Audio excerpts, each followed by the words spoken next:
नमोस्तु महाराज जी।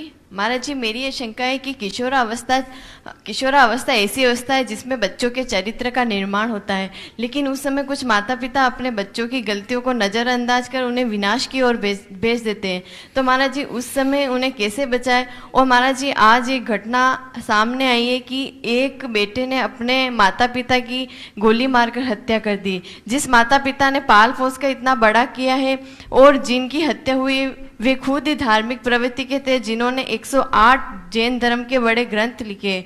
और महाराज जी, आज की युवा पीढ़ी धर्म के जड़ों से, संस्कारों से वंचित है, तो उन खाद पानी कैसे डालें और सही गुणवत्ता और युक्त संस्कार कैसे दें?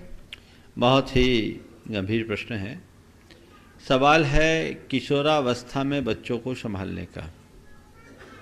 आपने पूछा है कि बच्चों को हम कैसे संभालें।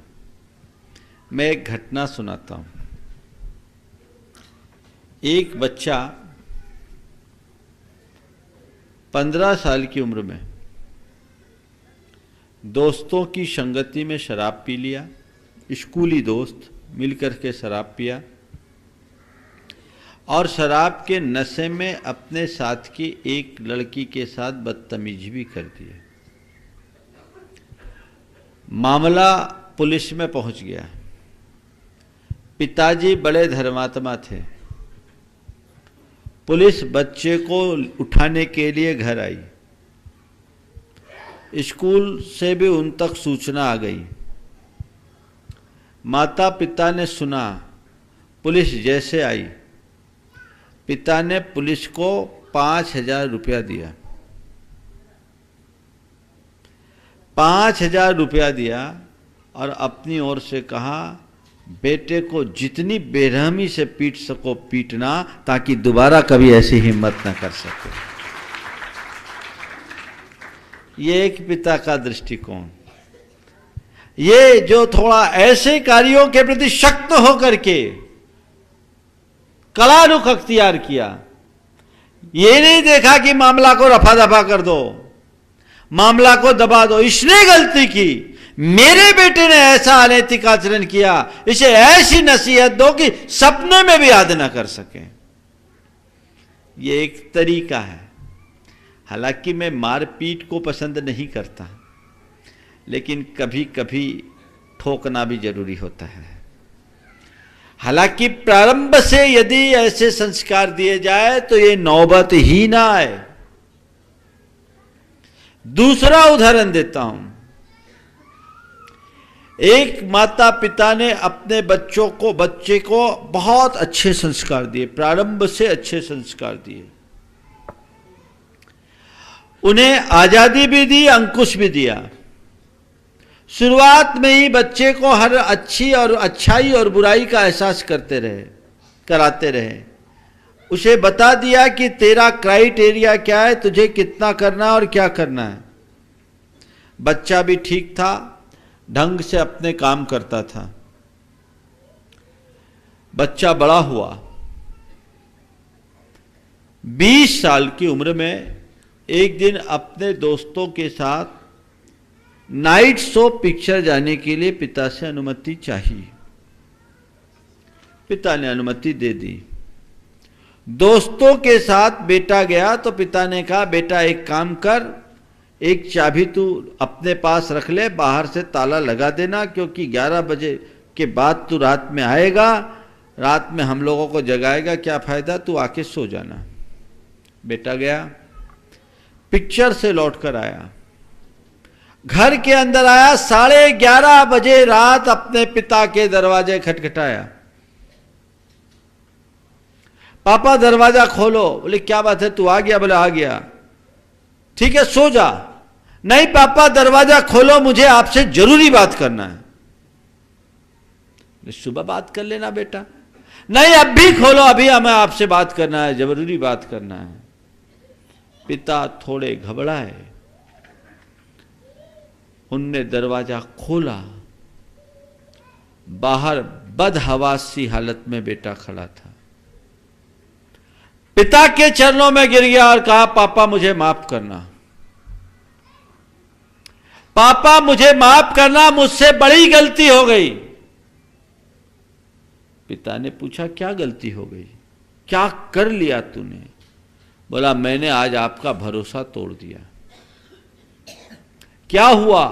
पिक्चर देख के लौट रहा था, दोस्तों के आग्रह पर मैंने पानी में 10 बूंद शराब की ले ली और पी लिया। बोला बेटा ठीक है, तू सुबह भी बता सकता था, चल 10 बूंद ही पिया, ज्यादा तो नहीं पिया। बोला पिताजी सवाल 10 बूंद का नहीं, सवाल आपके भरोसे को तोड़ने का। आपने मुझ पर भरोसा करके मुझे नाइट शो पिक्चर जाने की आज़ादी दी और मैं आपसे ज्यादा अपने दोस्तों को अहमियत दे दिया। आज मेरा मन आत्मग्लानि से भर उठा है, मेरा जी मुझे कचोट रहा है, आप मुझे माफ कर दो। ये एक संस्कार का उदाहरण है। कितने माँ बाप हैं जो अपने बच्चों के संस्कारों के प्रति इतने प्रतिबद्ध होते हैं। आप लोग बच्चों के अंदर संस्कार जगाते नहीं, संस्कार थोपते हो, और संस्कार थोपने के नाम पर केवल उन पर ऑर्डर और आदेश का आरोपण करते हो, ये करना है, ये नहीं करना है। उनको ये करना और ये नहीं करना है कहने की जगह बेटा ये करना चाहिए और ये नहीं करना चाहिए की बात सिखाइए। अपने आप बच्चा जब प्रारंभ से अपने अच्छे बुरे का विवेक जगा लेगा तो बड़ा होने पर उसे फिर कुछ कभी नहीं करना पड़ेगा। इसलिए हमें इस पर गंभीरता से ध्यान देना चाहिए। दूसरी बात, जो आज की घटना जो आज प्रकाश में आई, मुझे भी लोगों ने बताया कि एक ही जवान बेटे ने अपने माता और पिता दोनों की हत्या निर्ममता से कर दी, गोली मार करके कर दी। कहने के लिए जैन समाज के लिए एक बहुत बड़े कलंक की बात है। और उस पिता के संतान ने की, जो किसी ट्रस्ट का प्रमुख मुखिया, आपके कहे अनुसार ग्रंथों की भी रचना की। ये जो भी कृत्य है बड़ा गलत है। बच्चा तो इसमें दोषी है ही, पर मैं ऐसी परिस्थिति के निर्मित होने में, यद्यपि वो लोग चले गए, दोषी तो नहीं ठहरा रहा हूं, लेकिन उनके अलावा आज के माता पिता से जरूर कहना चाह रहा हूं, आखिर बच्चे ऐसी स्थिति में जाते क्यों हैं, इसका भी हमें ध्यान देना चाहिए। क्यों ऐसी स्थिति में गए? बाप बेटे के बीच इतनी असहमति क्यों? और अगर पिता धर्मात्मा है तो बेटे के साथ इतनी तकरार क्यों? तकरार तो होनी ही नहीं चाहिए, उसका रास्ता निकलना चाहिए। और अगर बेटा कहीं कोई गलत राह पर जा रहा है तो एक रास्ता अपना अपना तय कर लेना चाहिए, सुरक्षित दूरी बना लेनी चाहिए और पहले से प्रयास करना चाहिए कि बच्चा ऐसे करे ही नहीं। इसी प्रसंग में मैं आप लोगों से एक बात और कहना चाहता हूं। आप चाहते हो कि आपकी संतान भी आपकी तरह धर्मात्मा बनी रहे, तो मैं आपको एक सलाह देता हूं, अपने बच्चों को धर्म और धर्म गुरुओं से जोड़कर रखिए। इसके साथ ही आप जो धार्मिक सामाजिक कार्यक्रमों में अपना भागीदारी रखते हैं, समय समय पर अपने संतान को भी अपने साथ सम्मिलित कीजिए, ताकि आपके बच्चों को आपकी सामाजिकता का ज्ञान हो और इस बात का एहसास हो कि मेरे माँ बाप का समाज में कौन सा स्थान है, मेरे माता पिता का समाज में कौन सा स्थान है। ये बहुत जरूरी है। प्रायः मैं देखता हूँ आज के जो खासकर उद्यमी टाइप के लोग हैं, समाज में आगे बढ़ रहे हैं, वे सारे लोग खुद आगे बढ़ते हैं पर अपने संतान को नहीं लाते। संतान अपनी ज़िंदगी जीते, वो तो बिजी है, पढ़ रहा है, हॉस्टल में, कोचिंग में गया, फिर जॉब कर रहा है, तो उनकी दुनिया अलग। उनको पता ही नहीं कि मैं किस बाप का बेटा हूँ, मेरे पिता का क्या स्थान है, मेरे पिता का क्या योगदान है। यदि आप समय समय पर लाते रहेंगे और संतान को प्रोत्साहन मिलेगा तो अपने आप जुड़ेंगे। और आपस में बाप बेटे, पिता पुत्र, माँ बेटे के बीच संवाद जुड़ा होना चाहिए। आज संवादहीनता है, आपस में बात करने की फुर्सत नहीं है, सब अपने अपने कार्यों में व्यस्त हो जाते हैं, इसलिए इस सारे के सारे दुष्परिणाम आते हैं और स्थिति अत्यंत भयावह बन जाती है। इसलिए ऐसी भयावह स्थितियों से अपने आप को बचाना चाहिए, हमें सावधान होना चाहिए।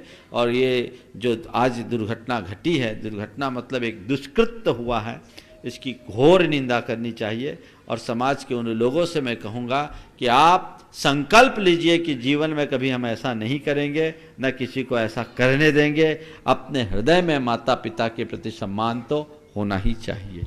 नमोस्तु महाराज।